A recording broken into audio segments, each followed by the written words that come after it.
요셉의 생애 제 2부에 대해서 우리가 살펴보겠습니다.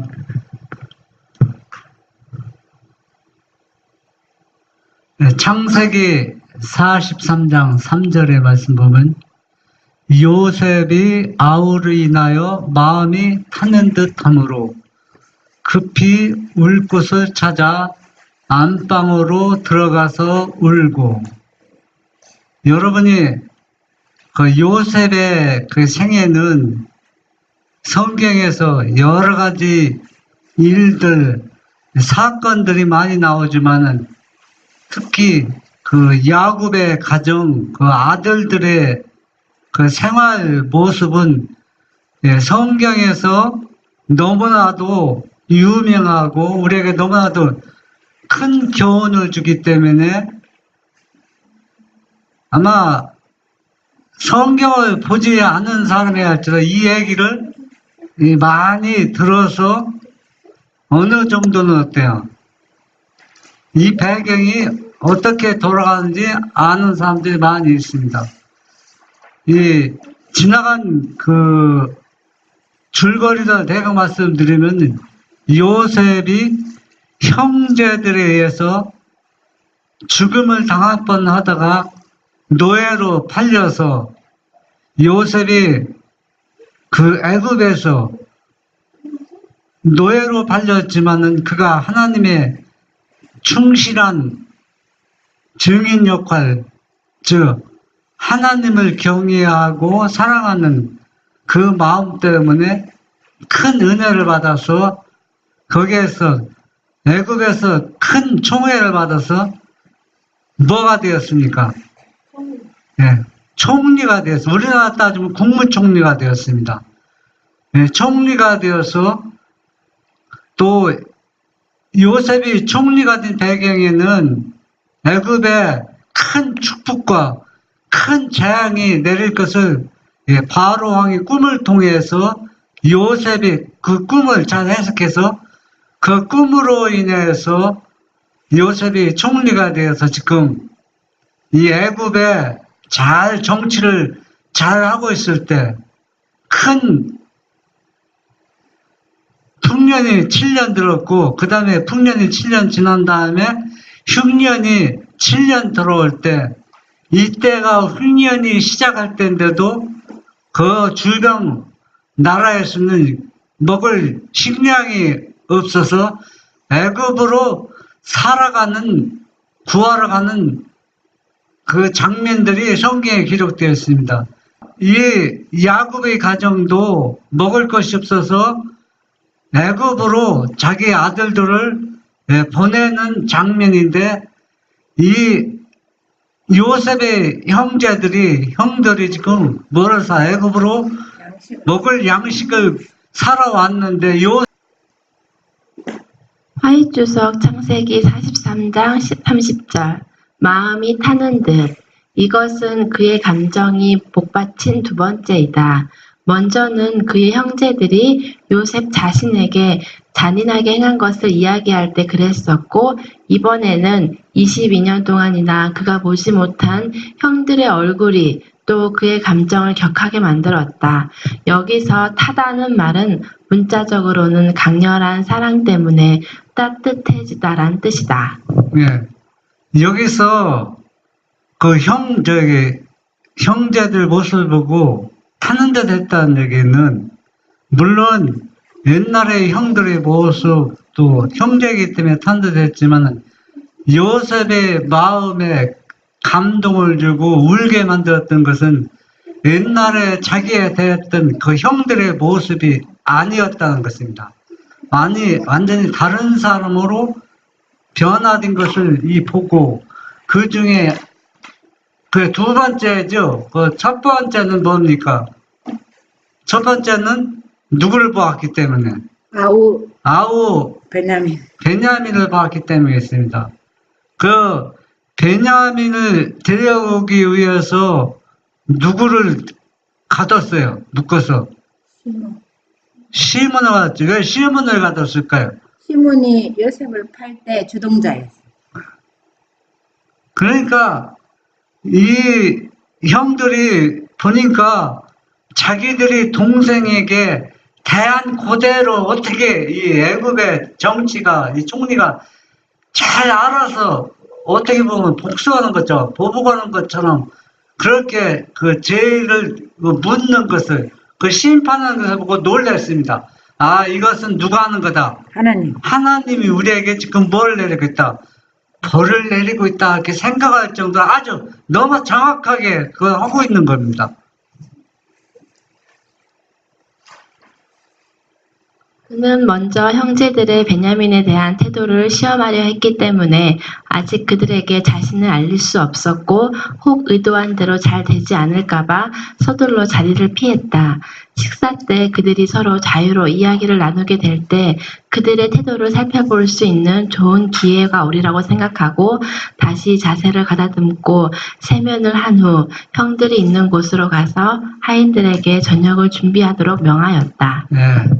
애굽 사람들은 그 요셉의 형제들이 이야기하는 것을 언어가 다르기 때문에 알아듣지 못합니다.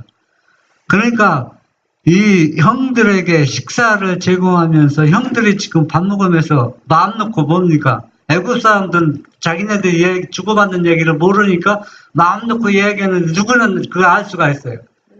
요셉은 알 수가 있기 때문에 요셉의 아직도 마음이 놓이지 않아서 이 형들이 많이 달라졌다는 것은 알지만은 그러나 아직도 그것을 믿을 수가 없어서 형들이 식사하면서 어떤 대화를 나누는 것을 이 요셉이 살펴보겠다는 겁니다. 창세기 43장 32절 요셉이 자기 식물로 그들에게 주되 베냐민에게는 다른 사람보다 5배나 주매 그들이 마시며 요셉과 함께 즐거워하였더라. 형들의 마음이 변하지 않았다면 여기에서 뭐가 드러날까요? 시기와 또 질투심이 일어났는데 지금 요셉이 역부를 지금 그렇게 하고 있는 겁니다. 뭐 동생을 사랑하는 마음이지만 누구를 지금 시험하고 있어요? 형들을 시험하고 있습니다. 옛날 그 마음인가? 좀 달라졌는가? 하잇주석 창세기 43장 32절 요셉에게 따로 하고 그를 위하여 그의 형들을 위하여 그리고 그와 같이 식사한 애굽인들을 위하여 각각 다른 테이블이 준비되었다. 그의 높은 지위 때문이었는지 아니면 그가 아시아인이라서 애굽의 수행원들이 그와 함께 먹지 않았기 때문인지 모르지만 아무튼 그는 따로 먹었다. 같은 이유로 애굽인들도 요셉의 형들과 같이 먹지 않았다.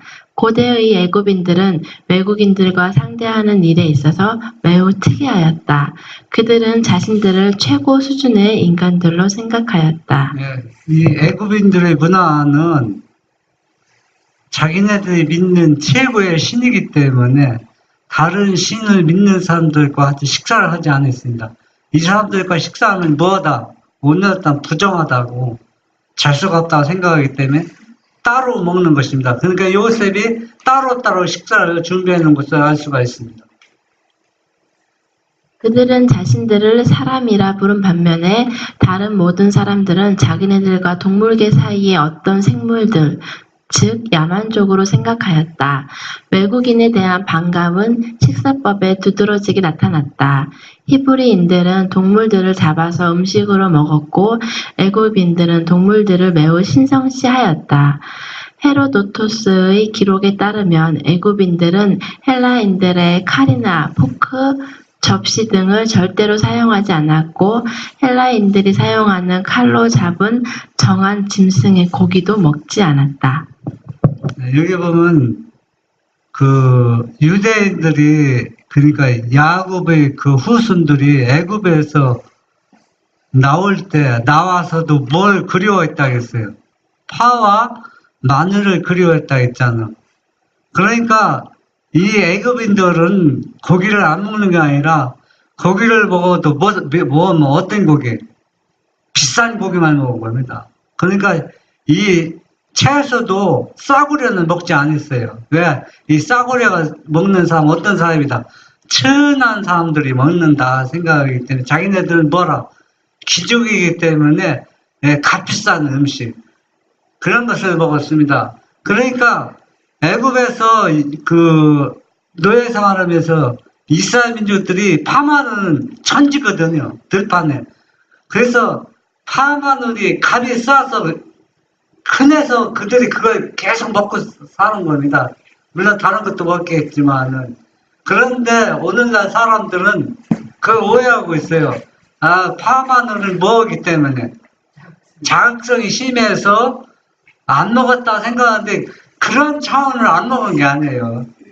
너무 딴 거는 비싸니까 못 먹고 싼 거를 먹는다는데 그렇다 해서 파마늘이 뭐 그렇게 뭐 식품이 좋다고 이야기하는 건 아니지만 우리가 그 배경을 자세히 살펴보면은 이것을 내용을 남용하지 않을 수가 있다는 얘기입니다.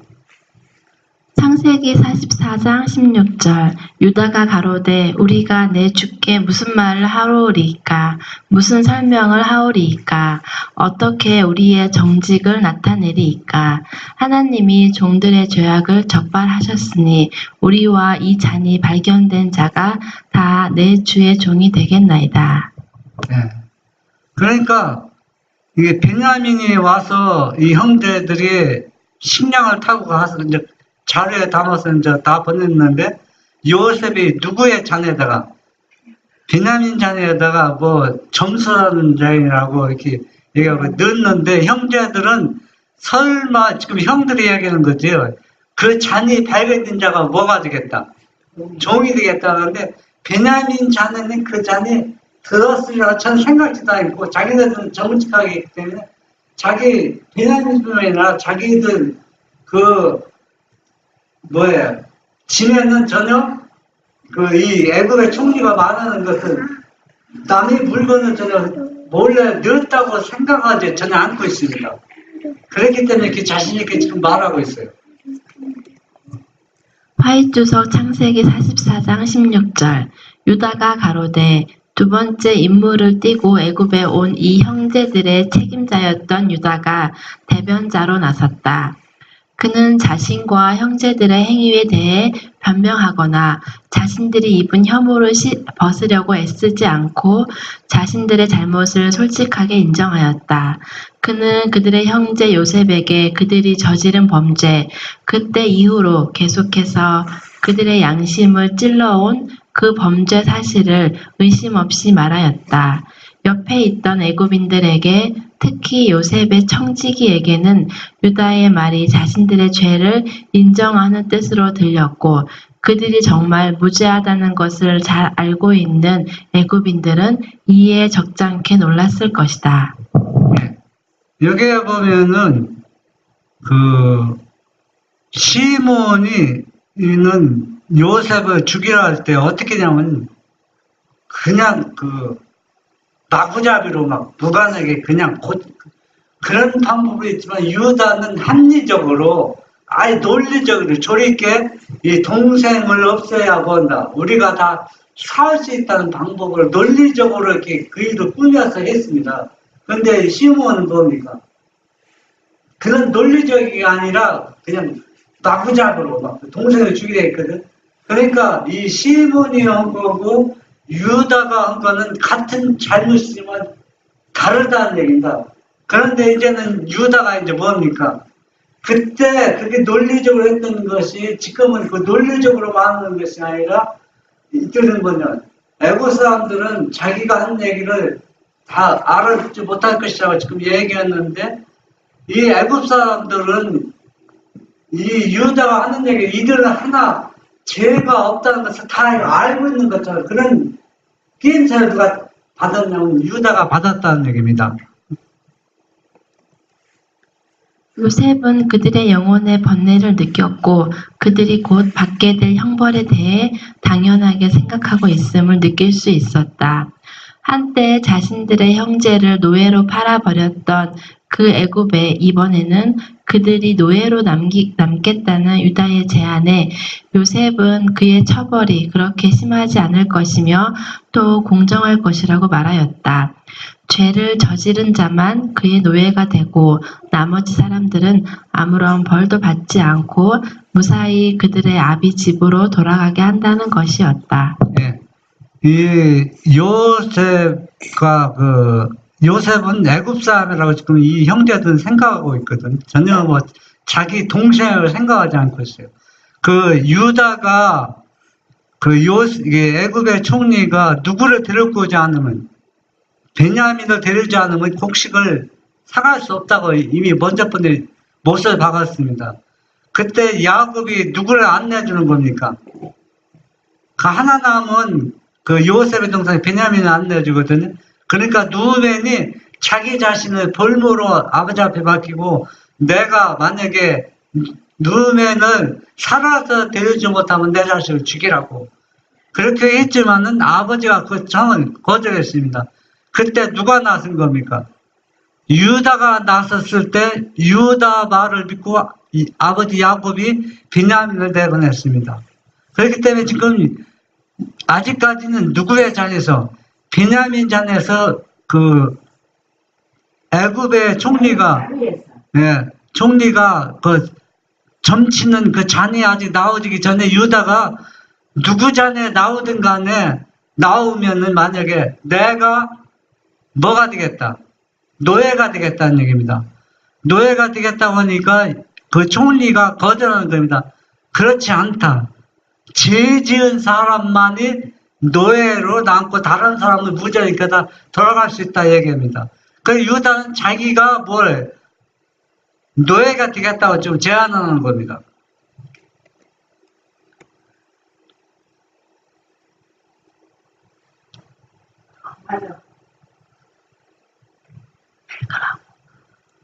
창세기 44장 33절에 보면, 청컨대 주의 종으로 아이를 대신하여 있어서 주의 종이 되게 하시고 아이는 형제와 함께 도로 올려 보내소서. 이거 누가 한 얘기입니까? 이제는 베냐민 잔에서 나왔죠. 나왔으니까 누가 남아야 돼요? 베냐민 남아야 되는데 유다가 지금 얘기하고 있습니다. 이 아이는 돌려보내고 대신 다른 형제들은 다 보내고 나 하나만 노예로 붙잡아서서 지금 얘기하는 겁니다. 하이주석 창세기 44장 33절. 아이를 대신하여. 유다의 자아 희생의 정신은 확실히 칭찬할 만하다. 늙은 아버지가 슬픔과 고통당하는 것을 막기 위해 부모의 사랑을 더 많이 누려온 형제를 대신하여 자발적으로 노예가 되겠다는 그의 태도는 아무리 높이 평가해도 지나치지 않는다. 유다의 무아적 아량은 전에 있었던 누구의 그것과도 비교할 수 없는 뛰어난 것이었다. 여기서 유다는 진실로 회심한 사람, 약속의 후손의 조상이 될 만한 사람, 그의 이름이 하나님의 선민을 지칭하기에 합당한 자의 모습으로 나타난다. 유다는 여기서 완전히 회개하고 변화된 사람이 어떻게 살아가야 할 것을 지금 여기서 그 모습을 완전히 보여주고 있죠. 그래서 다른 사람이 고통당하는 것을 자기가 다 고통을 자기가 다. 유다도 가정이 있잖아요. 아내도 있고 자식이 있지만은 그러나 그런 것들을 다 희생하고 자기가 노예로 남겠다는 겁니다. 그러니까 유다 후손에서 누가 왔습니까? 메시아가 왔다는 얘기입니다. 메시아가 아무파나 무작정 오는 게 아니라는 얘기입니다. 이런 것들 뿌리가 다 있다는 얘기입니다. 근본적인 뿌리가 준비된 뿌리에서 는 겁니다. 그러면 앞으로도 14만 4천인도 그냥 어느 후련히 변화되고 믿음이 자라서 14만 4천이 되는 게 아닙니다. 근본적인 뿌리부터 시작해서 믿음이 쌓이고, 그래서 유다 같은 그런 경로를 통해서 14만 4천이 된다는 얘기입니다. 어느 순간에 내가 죄를 다 회개했다고 해서 14만 2천이 되는 게 아니라는 얘기입니다. 물론 다 구원은 받겠죠. 요셉은 그의 형제들이 완전히 변화되었음을, 특히 요셉을 노예로 팔아 넘기자고 강력히 주장했던 유다의 모습이 그 후 완전히 바뀌었음을 더 이상 의심할 수 없었다. 요셉의 병법은 탁월할 정도로 성공적이었다. 그는 이제 형제들의 태도가 바뀌었음을 확신하고 그들의 회개가 참이었음에 대해 만족하였다. 더 이상 그들을 시험할 필요가 없었고 그는 자신이 누구인지 밝혀도 될 것이었다. 이제는 이 요셉의 형제들이 유다만 회개한 거 아니라 그 형제들이 다 어때요?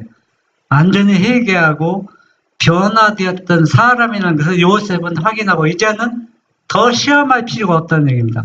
그래서 자기 신분, 자기가 누구였는지 밝히기로 마음에 결심한 장면입니다. 창세기 45장 5절에 보면 당신들이 나를 이곳에 팔았으므로 근심하지 마소서, 한탄하지 마소서. 하나님이 생명을 구원하시려고 나를 당신들 앞에 앞서 보내셨나이다. 그 요셉이 한 말을 우리가 이게 평범하게 한 말인 것 같지만은 형들에게 그 죄책감을 없애주고 덜어주기 위해 애쓰는 것을 보였습니다. 이것은 형들이 나를 미워서 바른 거로 생각하지 말고 시기에서 바른 거로 생각하지 말고 먼 미래를 위해서 하나님의 계획 속에서 하나님의 섭리 때문에 당신들은 이 일을 할 수밖에 없었다고 그 죄책감을 느끼지 않도록 지금 요셉이 이 말을 하고 있는 것을 볼 수가 있습니다. 화인주석 창세기 45장 5절 형제들의 마음이 쉼을 얻었음. 그들은 겸손하게 요셉에게 범한 그들의 잘못을 고백하고 그의 용서를 구했다. 그들은 요셉이 살아있는 것을 보고 크게 기뻐하였다. 왜냐하면 그들이 요셉을 그토록 잔인하게 팔아버리고 난 이후로 마음에는 늘 큰 고통과 자책이 있었지만 이제는 그의 피를 흘린 죄는 없다는 것을 알고는 고통당하는 그들의 마음이 쉼을 얻었기 때문이었다. 이 형들은 회개는 완전히 받고 용서받았지만은 항상 뭐니까 자기가 그 아버지의 사랑을 받고 아무 죄 없는 동생들이 죽였다는 그 무죄함 때문에 계속 고통을 당했잖아요. 고통을 당했지만 그렇게 죽은 줄 알았던 동생이 살아있다는 것을 자기가 직접 확인하고 그 고통에서 벗어나고 이제는 얼마나 뭡니까? 동생 요셉도 좋았고 형들도 얼마나 반갑겠어요. 서로가 반가운 것입니다. 창세기 45장 1절로 5절 요셉이 시종하는 자들 앞에서 그 정을 억제하지 못하여 소리질러 모든 사람을 자기에게서 물러가라 하고 그 형제에게 자기를 알리니 때에 그와 함께한 자가 없었더라. 요셉이 방성대곡하니 애굽 사람에게 들리며 바로의 공중에 들리더라. 요셉이 그 형들에게 이르되 나는 요셉이라. 내 아버지께서 아직 살아계시니까 형들이 그 앞에서 놀라서 능히 대답하지 못하는지라. 요셉이 형들에게 이르되 내게로 가까이 오소서. 그들이 가까이 가니 가로되 나는 당신들의 아우 요셉이니 당신들이 애굽에 판 자라. 당신들이 나를 이곳에 팔았으므로 근심하지 마소서, 한탄하지 마소서. 하나님이 생명을 구원하시려고 나를 당신들 앞서 보내셨나이다. 참, 이 장면을 우리가 실제 볼 수만 있다면 우리의 심정이 어떨까? 그렇죠? 아마 다 눈물을 흘고 이 가족만 우는 게 아니라 그거 보는 사람도 다 함께 울었을 것입니다. 이 장면, 이것은 우리가 미래에 우리가 있어야 할 기쁜 장면들입니다. 요셉이 고통과 고난만 당하게 아니라 다음 주 3부에서는 이제는 고난이 지난 다음에 고통이 지난 다음에 누리게 될 영광스러운 모습을 우리가 재현하는 것을 이제 볼 수가 있을 것입니다. 창세기 45장 6절로 9절 이 땅에 2년 동안 흉년이 들었으나 아직 5년은 기경도 못하고 추수도 못할지라. 하나님이 큰 구원으로 당신들의 생명을 보존하고 당신들의 후손을 세상에 두시려고 나를 당신들 앞서 보내셨나니, 그런즉 나를 이리로 보낸 자는 당신들이 아니요 하나님이시라. 하나님이 나로 바로의 아비를 삼으시며 그 온 집에 주를 삼으시며 애굽 온 땅에 치리자를 삼으셨나이다. 당신들은 속히 아버지께로 올라가서 고하기를, 아버지의 아들 요셉의 말에 하나님이 나를 애굽 전국의 주로 세우셨으니 내게로 지체 말고 내려오사. 예, 우리가 이 성경 말씀을 우리가 그 영적인 안목으로 살펴봐야 오해의 소지가 없습니다. 그 얘기는 바로 이거는 하나님께서 계획해서 그렇게 작전을 꾸몄다는 얘기가 아닙니다. 사단이 지금 뭐요? 메시아 후손이 태어나지 못하도록 사단이 한 것을 하나님께서 이용해서 하나님의 계획을 세우신 것이지, 하나님이 이런 역경을 당해야만 된다고 해서 하나님이 다 계획해서 일이 이루어진 게 아니라는 얘기입니다. 그래서 예정론이라는 것이 그거거든요. 예정론이라 해서 그렇게 될 것이다 하나님 계획 세운 게 아니라, 사단이 계획 세운 것을 사단의 계획을 실패하고 그 계획을 통해서 하나님이 성공적으로 하나님이 일하시는 장면을 여기서 볼 수가 있습니다. 그래서 우리가 잘못하면 이거는 처음부터 하나님이 작품이다 생각하는데 그게 아니라는 얘기입니다. 그러니까 12아들이 다 회개하고 네. 다 하나님의 유업을 누리는 그 야곱의 12아들이 되게 하기 위해서 그 야곱 요셉을 애굽에 팔리고 그들이 회개하고 나서 12아들이 다 회개했잖아요. 신령도 그런데 회개했는데 내가 하는 얘기는 하나님이 처음부터 이런 계획을 통해서 진행하려고 계획 세운 게 아니라는 얘기입니다. 만약에 하나님 그렇게 했으면 회개할 필요가 없어요. 왜냐하면 하나님이 해놓은 걸 사람이 그 전체를 밟아야 되잖아요. 그러면 그건 내가 죄를 짓고서 짓는 게 아니라 어쩔 수 없이 하나님이 해놓기 때문에 지을 수밖에 없잖아요. 지금 그게 완전히 다르거든요. 그렇기 때문에 여기서도 죄은 사람은 대가를 다 받아야 돼. 아무리 회개했어도 죄 지은 자체는 하나님이 절대 용납하지 않는다입니다. 그렇지만 뭐는 계획을 완전히 바꾼다는 얘기입니다. 바꿔서 사망에서 뭘로? 생명의 길로 완전히 바꾸는 장면들이 나오는 것입니다. 창세기 45장 10절로 12절. 아버지의 아들들과 아버지의 손자들과 아버지의 양과 소와 모든 소유가 고센 땅에 있어서 나와 가깝게 하소서. 흉년이 아직 5해가 있으니 내가 거기서 아버지를 복량하리이다. 아버지와 아버지의 가속과 아버지의 모든 소속이 결핍할까 하나이다 하더라 하소서. 당신들은 눈과 내 아우 베냐민의 눈이 보는 바 당신들에게 이 말을 하는 것은 내 입이라. 네.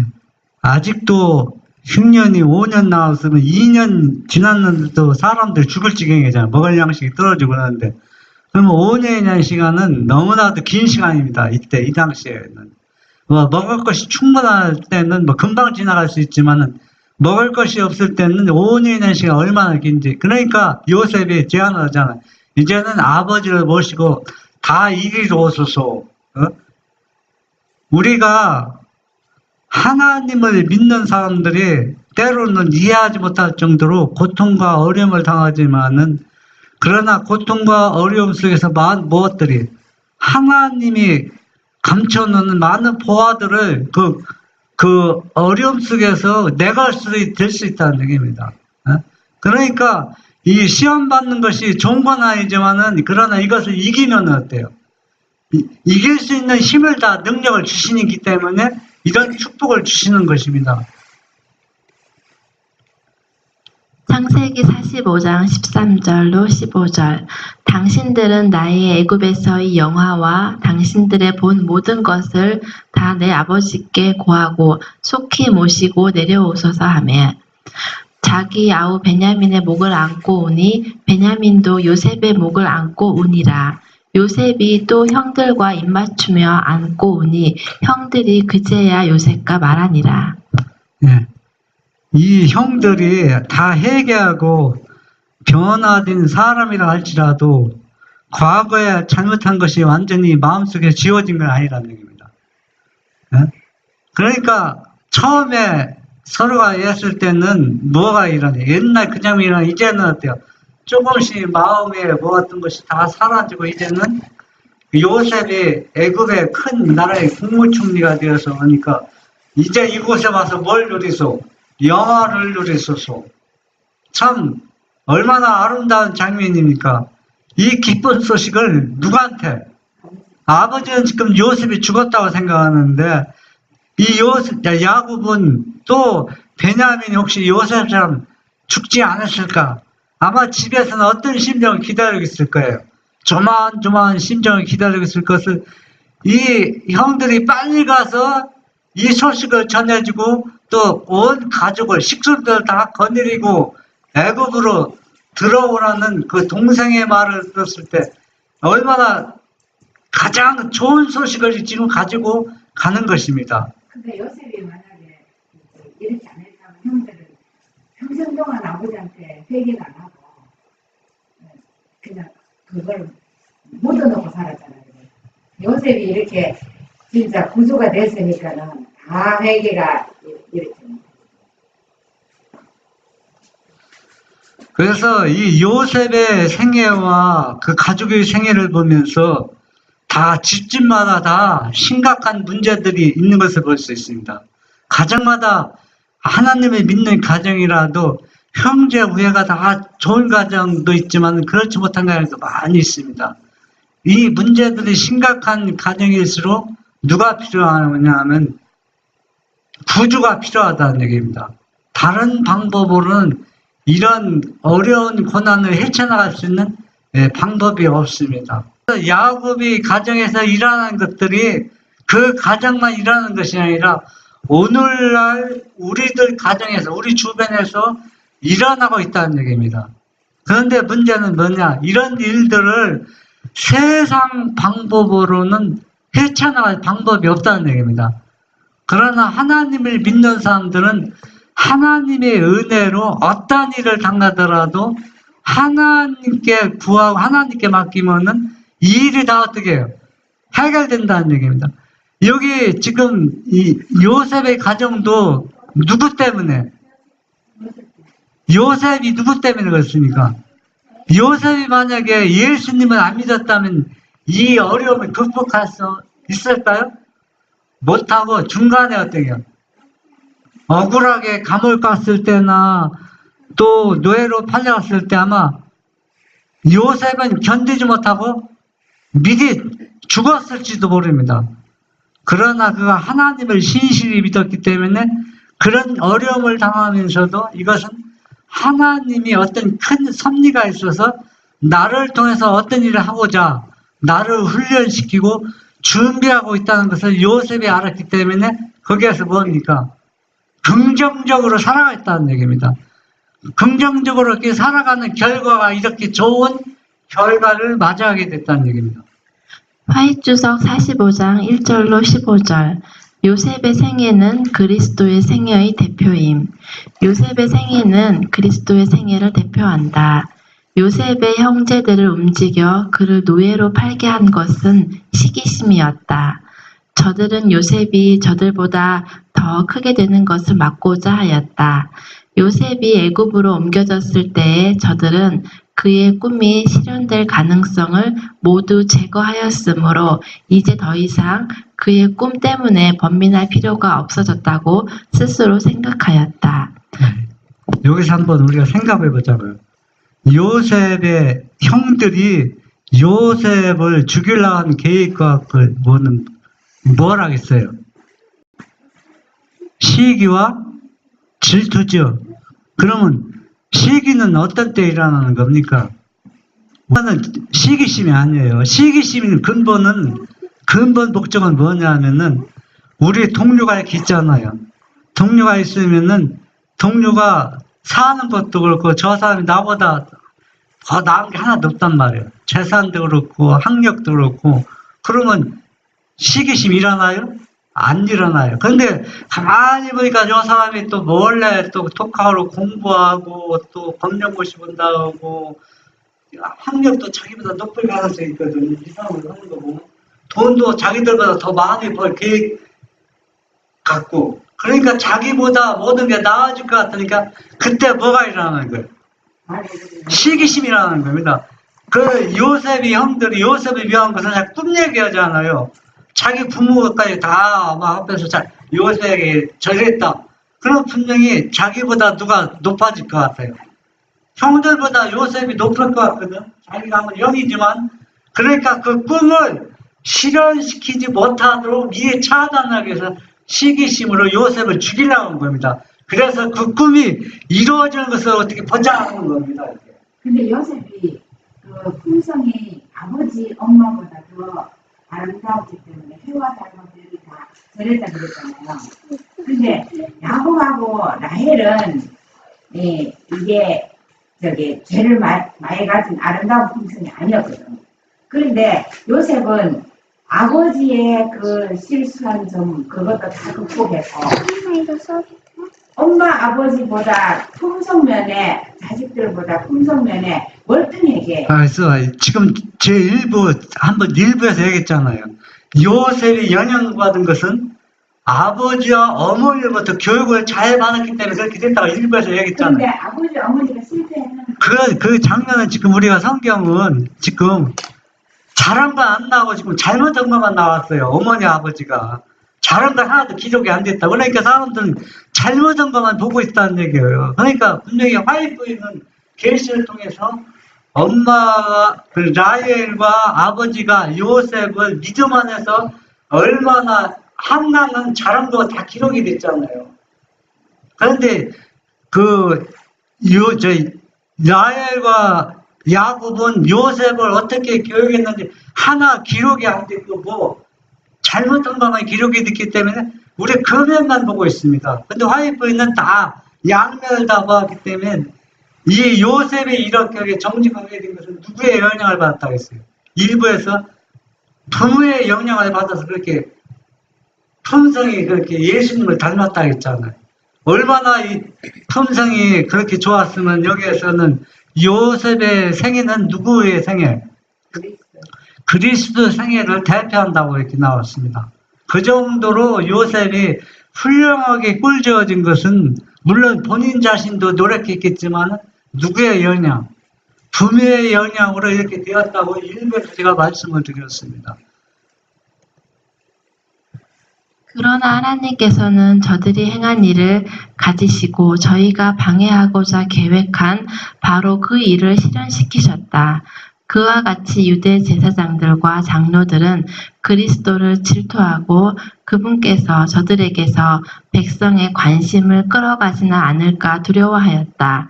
저들은 그분께서 왕이 되시는 것을 방해하고자 그분을 죽였으나 이로 인하여 저들은 그분을 왕이 되시게 하는 결과를 가져왔다. 네. 요셉과 예수님이 비슷한 점이 뭐예요?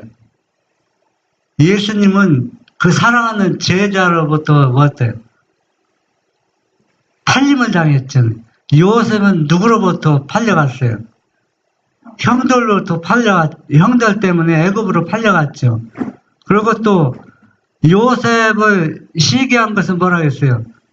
요셉이 물론 부모의 사랑을 받은 것도 원이지만 근본적 원인은 요셉이 꿈이 두 가지 꾸었죠. 먼저는 뭐라 했어요? 혹시땅이 형들의 여랑 혹시땅이 자기 혹시땅을 주라고.